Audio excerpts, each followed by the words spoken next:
Monsieur Adama Badolo, bonsoir. Bonsoir, madame. Alors, vous êtes le directeur général des impôts. Avant de revenir un peu sur la grève au paiement, dites 120 heures de grève, c'est-à-dire 5 jours d'arrêt de travail. Est-ce qu'un service minimum est prévu justement pendant cette grève? Merci, madame Ouedraogo. Avant de répondre à votre question, permettez-moi en tout cas de dire ici que le gouvernement, avec à sa tête donc son Excellence Monsieur le Premier ministre, est très préoccupé par la situation de grève donc, au niveau de l'administration fiscale. Et c'est pourquoi, en l'absence de Madame le ministre de l'Économie, des Finances et du Développement en mission, j'ai été mandaté pour venir donc apporter en tout cas des éléments d'information à l'opinion. Effectivement, 5 jours de grève, ça fait un manque à gagner important donc, au niveau de nos administrations fiscales.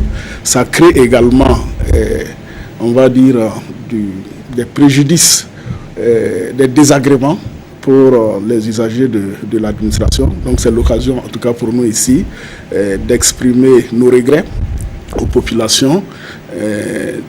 Donc c'est en cela aussi que le gouvernement a pensé qu'il faut travailler à mettre en place un service minimum pour que les services que nous pouvons rendre puissent être rendus aux usagers donc, du service public.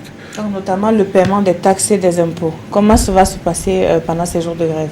Alors il faut dire que de tout temps,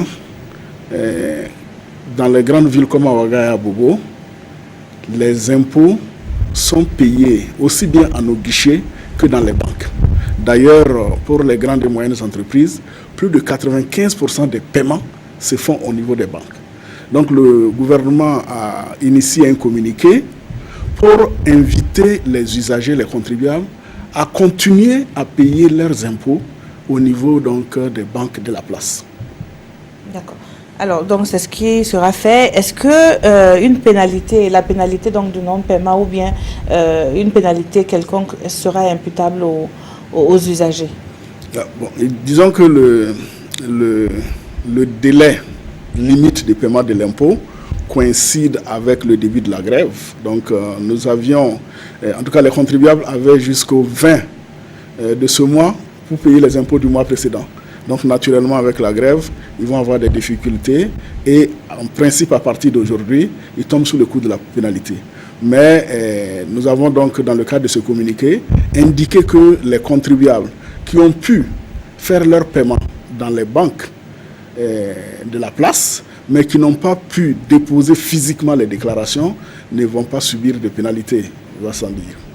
Alors, est-ce que cette grève est le reflet d'un dialogue rompu entre le syndicat et les responsables et aussi le gouvernement, puisque le secrétaire général a parlé d'un échec de communication avec la primature? Bon, disons que le gouvernement est sensible, le gouvernement est pour la négociation. Les négociations ont commencé avec moi-même, donc avec le directeur général des impôts, et c'est parce que nous n'avons pas trouvé de réponse au niveau donc, de la direction générale des impôts que le dossier, on va dire, a été porté devant Madame le ministre de l'Économie, des Finances et du Développement. Là également, il n'y a pas eu de satisfaction, en tout cas à l'ensemble des points de la plateforme revendicative. Et le Premier ministre, justement, parce que le gouvernement est soucieux du dialogue, a pris en charge le dossier pour poursuivre les négociations. Un comité technique a été mis en place pour échanger avec le bureau national du syndicat sur les différents points de la plateforme. Et naturellement, il y a 10 points. Certains points ont pu avoir, on va dire, des accords, d'autres partiellement, mais il subsiste effectivement des points on va dire de désaccord. Mais le dialogue n'est pas rompu. Vous savez qu'en pareille circonstance, effectivement, c'est progressivement qu'on peut arriver à un consensus.